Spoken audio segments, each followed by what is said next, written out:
नमस्कार। वीणा, सह आचार्य, रसायन विज्ञान, राजकीय महाविद्यालय नौहर। बीएससी पार्ट फर्स्ट में आज का टॉपिक है एडिशन रिएक्शंस, योगात्मक अभिक्रियाएं। से पहले की क्लास में हमने प्रतिस्थापन अभिक्रियाओं के बारे में पढ़ा था।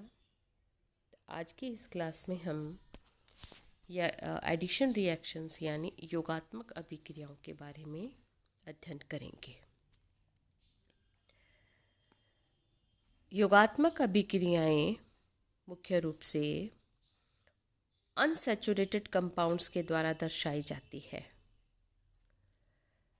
तो इन अनसैचुरेटेड कंपाउंड्स पर परमाणु अथवा समूह के योग से सैचुरेटेड कंपाउंड्स प्राप्त होते हैं, अर्थात योगात्मक अभिक्रियाओं में असंतृप्त यौगिक संतृप्त यौगिक में परिवर्तित हो जाता है। इस प्रकार से इन अभिक्रियाओं में एक पाई बॉन्ड टूटता है तथा दो नए सिग्मा बंधों का निर्माण होता है। एक जनरल रिएक्शन आप देख रहे हैं, ए बी के मध्य द्विबंध है, एक्स वाई से ये क्रिया करता है, तो ए और बी के मध्य का पाई बॉन्ड टूट जाता है और दो नए सिग्मा बॉन्ड का निर्माण होता है।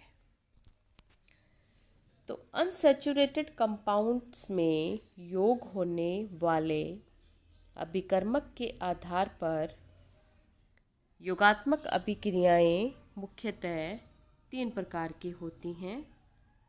इस चार्ट में आप देख रहे हैं। पहली है न्यूक्लियोफिलिक एडिशन रिएक्शन, यानी नाभिक स्नेही योगात्मक अभिक्रिया, जो मुख्य रूप से जो कार्बोनिल यौगिक हैं उनकी ये अभिलाक्षणिक अभिक्रिया है। दूसरी है इलेक्ट्रोफिलिक एडिशन रिएक्शन, इलेक्ट्रॉन स्नेही योगात्मक अभिक्रिया। ये अनसैचुरेटेड हाइड्रोकार्बन्स जैसे एल्कीन्स और एल्काइंस की अभिलाक्षणिक अभिक्रिया है। थर्ड कैटेगरी है इसमें फ्री रेडिकल एडिशन रिएक्शन, मुक्त मूलक योगात्मक अभिक्रिया। ये बहुत ही एक इम्पॉर्टेंट रिएक्शन है जिसमें पर ऑक्साइड इफेक्ट के द्वारा अनसैचुरेटेड हाइड्रोकार्बन पर जो हाइड्रोजन ब्रोमाइड या इनका योग होता है। यह एंटी मार्कोनिकॉफ नियम के अनुसार संपन्न होती है। सबसे पहले लेते हैं न्यूक्लियोफिलिक एडिशन रिएक्शन, नाभिक स्नेही योगात्मक अभिक्रिया। तो जो कार्बोनिल कंपाउंड्स हैं, एल्डिहाइड और कीटोन्स की ये मुख्य अभिलाक्षणिक अभिक्रिया है और इसमें जो द्विबंधित पाई इलेक्ट्रॉन्स होते हैं ये टूटते हैं और जो आक्रमणकारी अभिकर्मक होता है ये एक न्यूक्लियोफाइल होता है। आप यहाँ देखें, इस कार्बोनिल एक जनरल रिएक्शन दिखाई है। ऑक्सीजन क्योंकि अधिक इलेक्ट्रोनेगेटिव होता है तो कार्बन और ऑक्सीजन के जो बॉन्डेड इलेक्ट्रॉन्स होते हैं वो ऑक्सीजन की ओर आकर्षित होते हैं और न्यूक्लियोफाइल कार्बन परमाणु पर अपना स्थान बनाता है, उस पर आक्रमण करता है। तो एक यहाँ पर हमें एक मध्यवर्ती ऋणायन की प्राप्ति होती है। यह स्लो स्टेप है और उसके पश्चात इलेक्ट्रोफाइल उस पर आक्रमण करता है बहुत तीव्र गति से और फाइनल हमें जो प्रोडक्ट है उसकी प्राप्ति होती है। एग्जाम्पल आप देख रही हैं, एसिटल्डिहाइड पर हाइड्रोजन साइनाइड की रिएक्शन जिसमें मध्यवर्ती ऋण आयन बनता है, और फाइनली एसिटल्डिहाइड साइनोहाइड्रिन की प्राप्ति होती है।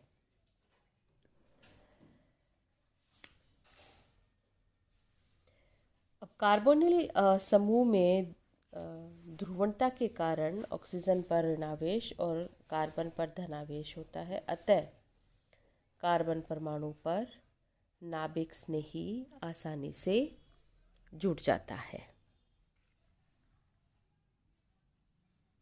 सेकंड टाइप है इलेक्ट्रोफिलिक एडिशन रिएक्शन, इलेक्ट्रॉन स्नेही योगात्मक अभिक्रिया।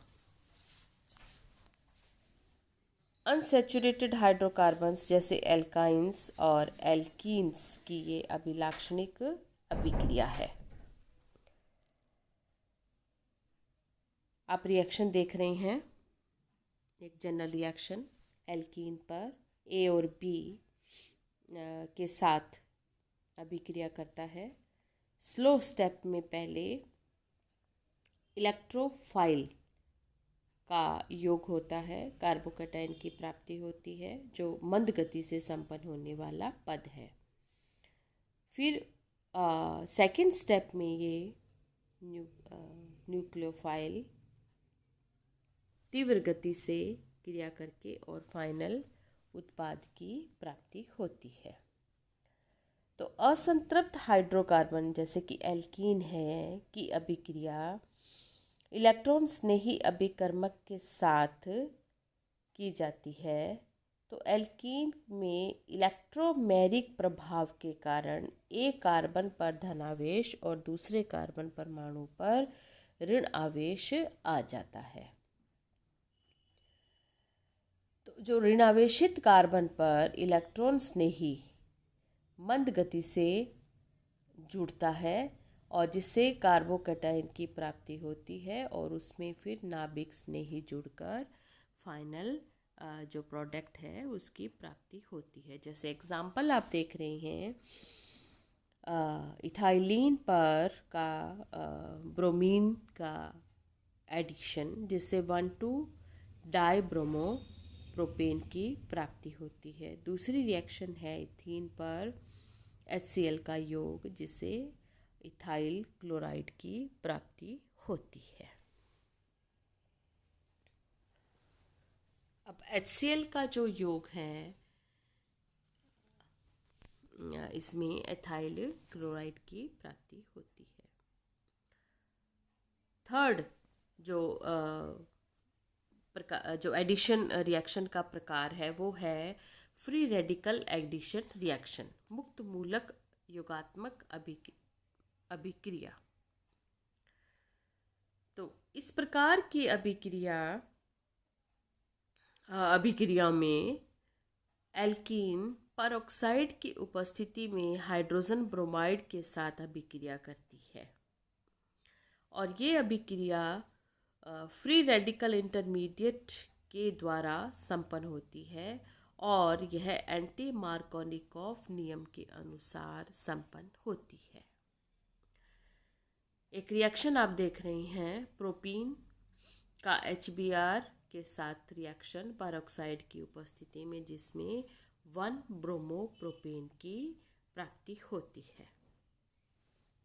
अब आप क्रिया विधि देखें, परऑक्साइड से ये अभिक्रिया प्रारंभ होती है जिससे और बना हुआ फ्री रेडिकल हाइड्रोजन ब्रोमाइड के साथ क्रिया करके ब्रोमीन मुक्त मूलक बनाता है जो एल्कीन के साथ क्रिया करता है जिससे फ्री रेडिकल की प्राप्ति होती है, और यह फ्री रेडिकल पुनः HBr के साथ क्रिया करके फाइनल प्रोडक्ट बनाता है और फिर एक ब्रोमीन मुक्त मूलक की प्राप्ति होती है। तो ये अभिक्रिया एक श्रृंखला अभिक्रिया है, यानी चेन मैकेनिज्म है। उसी प्रकार से 3 स्टेप में ये संपन्न होती है, chain initiation step, chain propagation step तथा चेन टर्मिनेशन स्टेप। बस यह अभिक्रिया एक, क्योंकि एंटी मार्कोनिकॉफ रूल है जिसके अंदर हाइड्रोजन उस कार्बन द्विबंधित कार्बन परमाणु पे जुड़ता है जिसमें पहले से हाइड्रोजन परमाणुओं की संख्या कम होती है। तो ये कुल मिलाकर 3 प्रकार के ये योगात्मक अभिक्रिया है। तो स्टूडेंट्स, इस क्लास में हमने योगात्मक अभिक्रिया क्या होती है तथा कितने प्रकार की होती है इसके बारे में हमने अध्ययन किया। So thank you so much. आप चैनल को सब्सक्राइब अवश्य करें ताकि आपको आगे के नोटिफिकेशन मिलते रहेंगे। So thank you so much.